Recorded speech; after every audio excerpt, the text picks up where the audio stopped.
Question number 1.6 Rodoga. A ship moves along the equator to the east with velocity V0 30 km per hour. The southeastern wind blows at an angle phi to the equator with velocity V. Find the wind velocity V dash related to the ship and the angle phi dash between the equator and the wind direction in the reference frame fixed to the ship. Question में कुछ मजेदार चीज है, एक जो है वो बताता हूं आपको, जिस कारण से मैक्सिमम बच्चे इसको गलत करते हैं। सबसे पहली चीज, मैं ईस्ट, जनरली सभी लोग राइट हैंड साइड लेते हैं, मैं भी ले लेता हूँ, और ये लाइन इक्वेटर को ही शो कर रही है, ठीक, क्योंकि वेस्ट और ईस्ट वाली लाइन इक्वेटर को शो करते हुए मानी जा सकती है। अब शिप मूव कर रहा है किधर की ओर? ईस्ट की तरफ। तो V nought velocity, this is velocity of ship, इसको V nought velocity of ship कितनी है? वी नॉट, इसको वी नॉट बोल देता हूँ, ठीक है।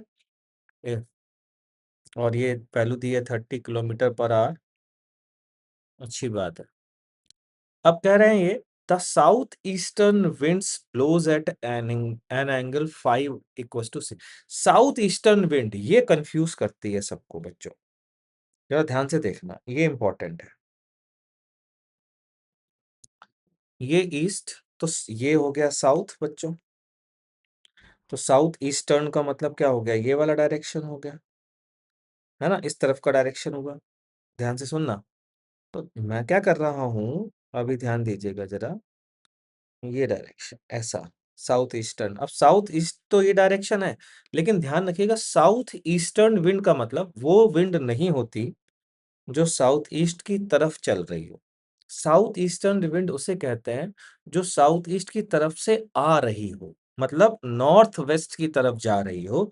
दैट मीन्स जो वेलोसिटी गिवन है वो वेलोसिटी का डायरेक्शन ये है बच्चों, ये, this is velocity of wind, velocity of wind, ठीक। वेलोसिटी ऑफ विंड कितनी दी है? v दी है, और कितना एंगल बना रही है?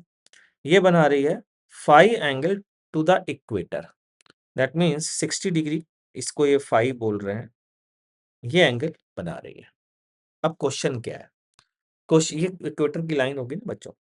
क्वेश्चन है find the wind velocity v dash related to the ship. तो सिंपल सा फॉर्मूला जो हमें यूज करना है, velocity of wind with respect to ship is velocity of wind minus velocity of ship. ये हमने रट्टा मारा हुआ है, ठीक, यानी कि शिप की वेलोसिटी को उल्टा करके ऐड कर दें तो काम बन जाएगा। ये लीजिए सरकार, ये आपको जो दी गई है वेलोसिटी यहाँ पर, ये वाली, इसी को उल्टा कर दीजिए और ऐड कर दीजिए, आपका काम बन जाएगा। ये कितनी दी गई थी? ये 15 दी गई थी, वो 30 दी गई थी, भाई यही काम किया गया था मेरे हिसाब से। ये 15 किलोमीटर पर आवर दी गई थी और वो 15 दी गई है, तो क्या करें, उसको उल्टा करके ऐड कर दें। साफ कर दिया, ये लीजिए उल्टा कर दिया। ये क्या चीज है? ये वी नॉट है, और ये क्या है? ये बी। वेक्टर फॉर्म में अगर बोलूं तो ये माइनस वी नॉट है, वेक्टर फॉर्म की अगर बात करें, ठीक। मैग्नीट्यूड की बात करें तो वी नॉट इन मैग्नीट्यूड है। ये आ गया जो क्वेश्चन में पूछा जा रहा है, this is velocity of with respect to ship, और इसका ये एंगल फाई डैश, जो कि इक्वेटर से ये बना रहा है, ठीक। तो दोनों चीजें हम निकालते हैं। तो सबसे पहले हम देखें ट्राइंगल ए बी सी को। इस ट्राइंगल में सीधा सीधा हम वेक्टर रूल लगा सकते हैं। दो वेक्टर हैं आपके पास, ध्यान से सुनिएगा, एक है v मैग्नीट्यूड का, ठीक है, और उस वेक्टर से फाई एंगल पर दूसरा है v नॉट। इन दोनों का रिजल्टेंट जो है वो VWS है। तो भैया दो वेक्टर के बीच का एंगल अगर फाई है तो रिजल्टेंट की वैल्यू तो हम बचपन से जानते हैं, अंडर रूट वी स्क्वायर। ध्यान रखिएगा, ये v और v नॉट के बीच का एंगल नहीं है, v और v नॉट वेक्टर के बीच का एंगल नहीं है, वो तो 180 माइनस फाई है, लेकिन ये v माइनस वी नॉट के बीच का एंगल फाई है, ठीक है ना, क्योंकि उल्टा कर दिया ना बच्चों।